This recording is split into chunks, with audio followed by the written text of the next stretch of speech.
Paano pag di na alam ang user ID password sa SSS online account?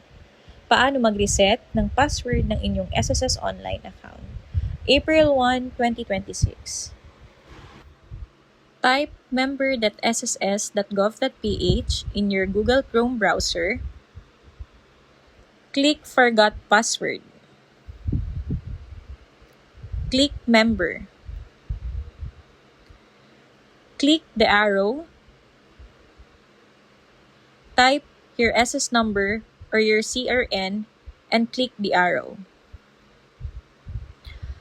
A multi-factor authentication will pop up and click Choose Authentication.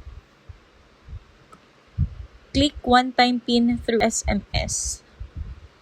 You will receive an SSS OTP through text and you have 5 minutes to enter the PIN code and then click Proceed. You will see your user ID and you will enter your new password.